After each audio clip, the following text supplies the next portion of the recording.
So I wanted to make a video. I did the other day, but I didn't like it, so I got rid of it. About what's going on in America. I ran across it last Saturday evening, these YouTube shorts. I don't have TikTok. And it's about all these Europeans being in our country and celebrating, and how the Scots had taken over Boston and ran it out of beer. Like, and then all week we've been seeing videos of people celebrating. The Norwegians, I think, in Dallas, and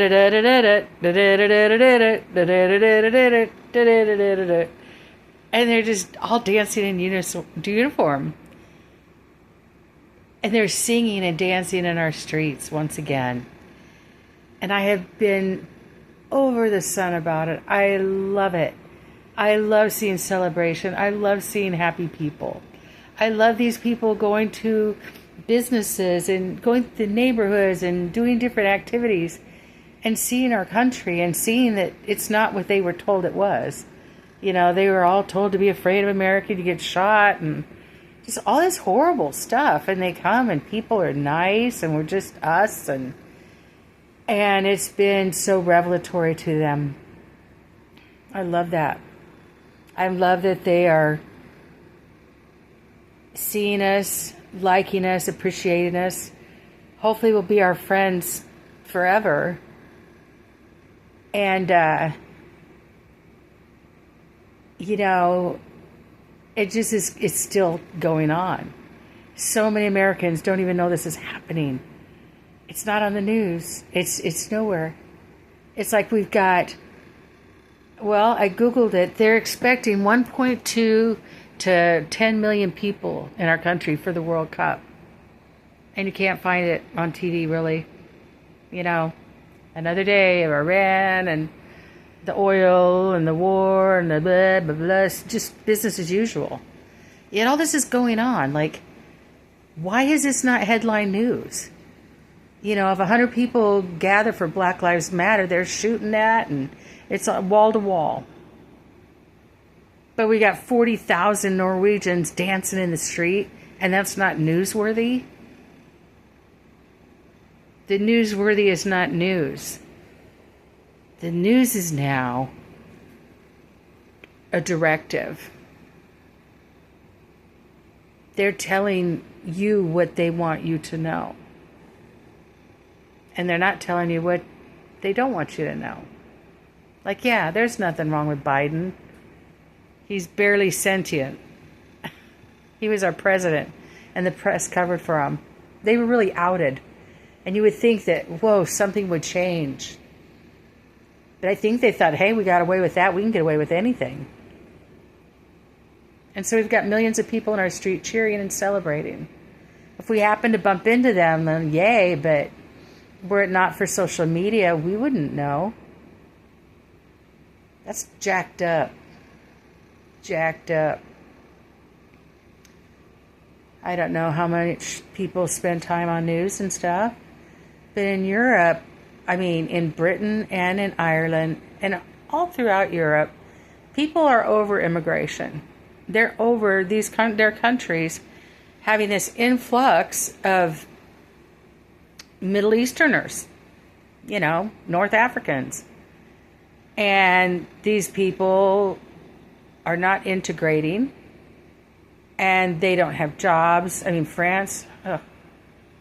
And they become violent and criminal, and just, it's an underbelly that these countries never had. And they've wormed their way into politics or just into current events. And, you know, and in England, stabbing that guy, and he died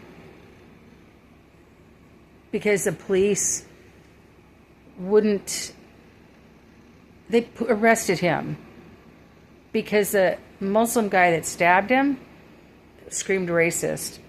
So they cuffed the kid who was dying, stabbed and dying in front of him, because that's their protocol now. Ireland, after that, had a situation. And I'm talking the last 3 months, 2 months, maybe. So those guys needed a break. And they come over here and they're celebrating. They're going to eat our food. They are eating our food, getting all the free refills they can, and really enjoying it. I hope that this is the break that they needed. I know we need it. And that's why I'm so sad that it's not on the news, because we have had it really hard here in America. And to see anyone celebrating in the street makes you feel good. And I hope we celebrate in the streets on our 250th, 4th of July. But we don't know, because the fires are stoking us to be so separated.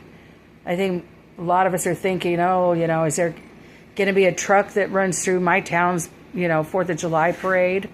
Or is somebody going to start shooting? Not da-da-da-da-da-da, da-da-da-da-da-da, da-da-da-da-da-da. It's just like, we need a break too. But I think it's going to be an advantage for the Europeans when they go home, after cheering their national pride as they go to this soccer World Cup. And they're going to be stoked about their nationality. And they're going to go home. And I hope that they can stand stronger, taller, and better because of this break. And I hope that as they have all celebrated around each other, that they can support each other. That England can support France. Maybe not. But, Scotland, definitely, Ireland, all these other countries, become Europeans again and support other Europeans. Europe's an old nations.